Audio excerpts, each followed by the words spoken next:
Lo lagi. Ini aja belanjaannya. Totalnya 10.000 rupiah. Apaan sih? Ngomong aja di sini sekarang. Ini kembaliannya. Terima kasih.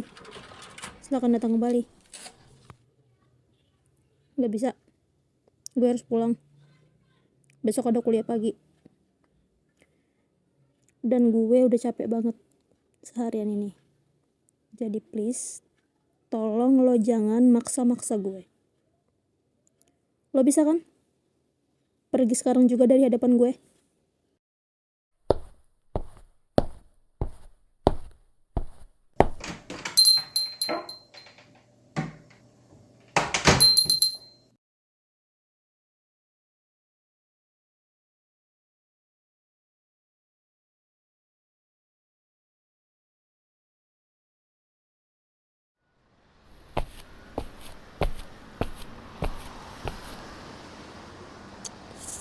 Lepasin gak tangan gue? Lo mulai gak sopan ya? Mau gue teriakin biar lo di sini abis dipukulin sama orang.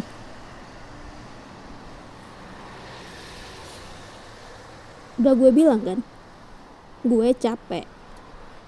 Lo kok keras kepala banget ya? Lo pikir gue gak merhatiin lo udah sebulan ini? Lo tiap hari datangin tempat kerja gue cuma sekedar buat beli yogurt 10.000 doang. Mau lo apa dari gue? Gue cuma orang miskin, gak punya apa-apa. Kalau tujuan lo cuma penasaran sama hidup gue, pengen main-main sama gue, lo mending pergi sekarang. Daripada lo gue seret ke kantor polisi dengan tuduhan lo tuh penguntit. Soal bukti, CCTV di dalam lengkap di setiap sudut. Lo gak bakal bisa ngelak lagi.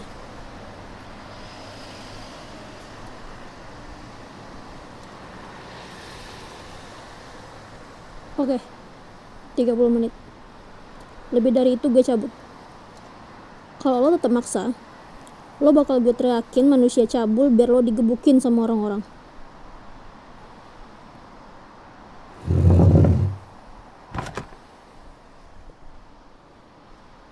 Gak usah basa-basi, gue gak aus. Langsung ke intinya aja. Oke, gue Valerie. Panggil aja gue Val.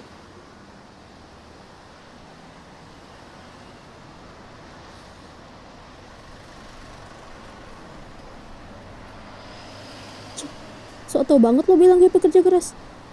Udah sejauh mana emang lo tahu tentang hidup gue?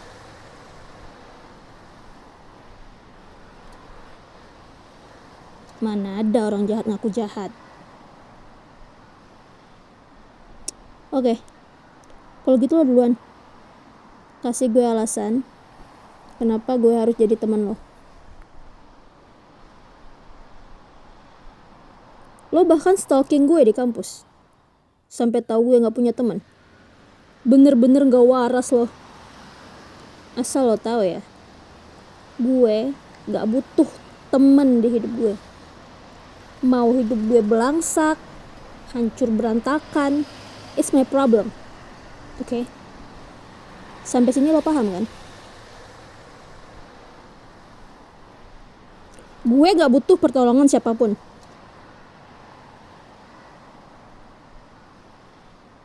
Gue gak denial.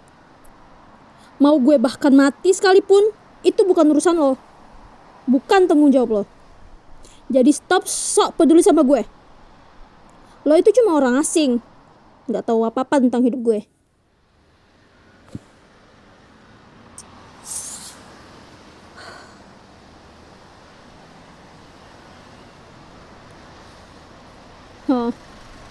Jadi, sementang lo anak psikolog, lo berhak tahu setiap masalah orang.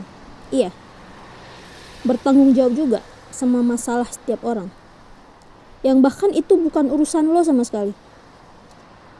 Gue udah muak. Lo tahu? Gue muak sama hidup ini bangsat. Kalau gue mati, juga gak akan ada yang peduli sama gue. Anjing.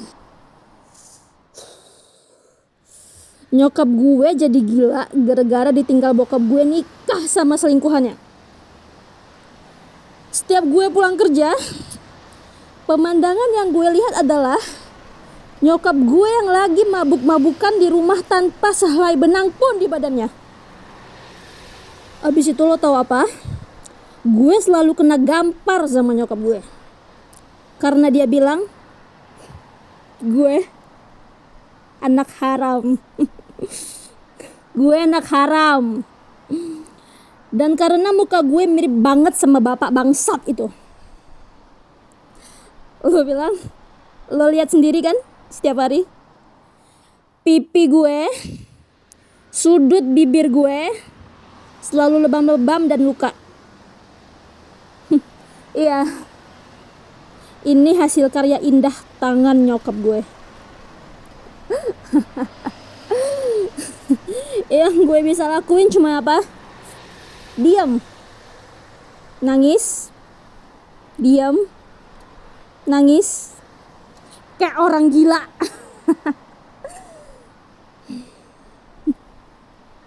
Orang-orang sekitar gue gak ada yang peduli. Bahkan keluarga nyokap gue juga menyumpahi keluarga gue.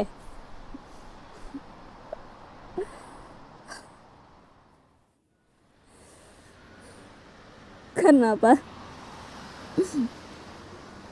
Karena nyokap gue hamil di luar nikah sama bokap gue. Dan mereka kawin lari tanpa persetujuan keluarganya. Setelah nyokap gue berkorban demi dia yang gak pakai otaknya itu malah pergi ninggalin gue sama nyokap gue pas SMP.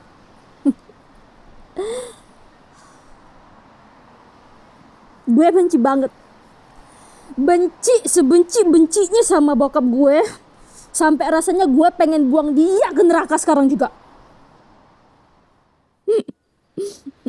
Gara-gara dia,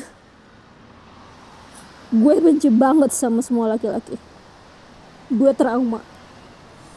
trauma sama laki-laki, termasuk laki-laki yang nyoba deketin gue dan sok mau ngejalin hubungan asmara sama gue.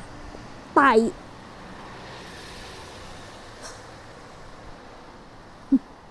Kalau mereka semua itu tahu masalah hidup gue, nggak nyampe 5 menit aja nih gue cerita, pasti juga udah pada kabur. Makanya gue benci, gue muak waktu lo tiap hari datang deketin gue, nyamperin gue, karena gue benci segala hal tentang asmara, tentang cinta, tentang hubungan laki-laki dan perempuan.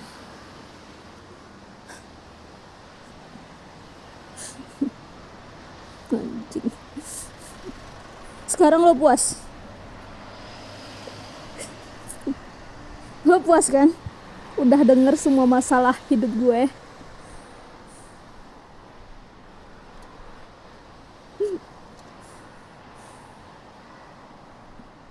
Lo gila?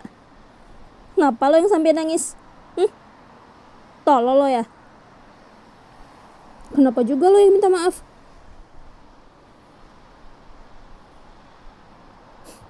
Harusnya itu bokap gue yang gak ada otak yang minta maaf ke gue dan nyokap gue.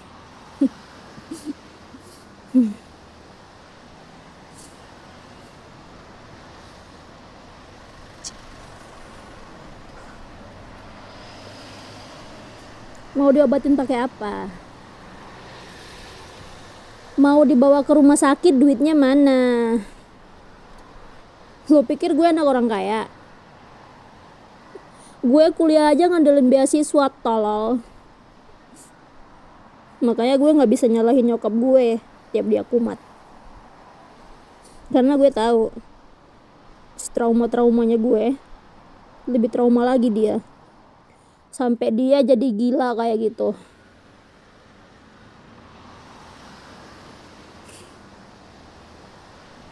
Gue kerja banting tulang sambil kuliah juga demi nabung, biar bisa bawa nyokap gue berobat.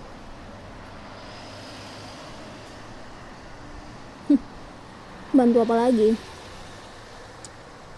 Ini udah 25 menit. Waktu lo ngomong tinggal 5 menit lagi.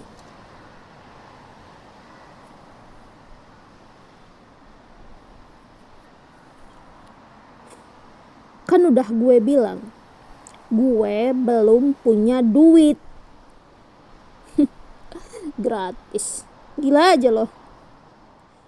Mana mungkin mau nyokap lo. Lo kira berobat ke psikiater itu murah, Pak? Capek-capek dia kuliah kedokteran. Terus lanjut lagi ambil spesialis kedokteran jiwa sampai 4 tahun. Lo suruh dia buat ngobatin nyokap gue cuma-cuma.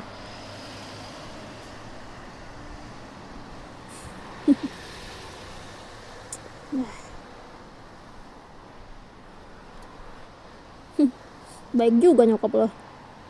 Jadi psikiater demi bisa nolongin orang-orang miskin kayak gue secara cuma-cuma.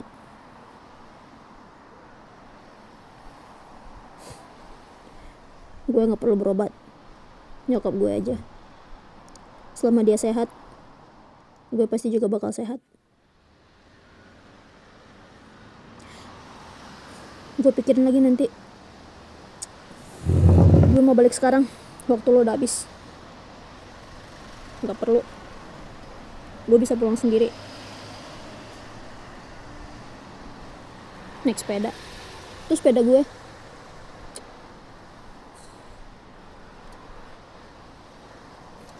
Ya udah, gue cabut duluan ya. Anyway, thanks. Lo teman kuliah pertama gue. Makasih juga udah mau dengerin borok keluarga gue. Ya, setidaknya sekarang dada gue sedikit lebih plong habis cerita. Oke. Lo juga hati-hati baliknya.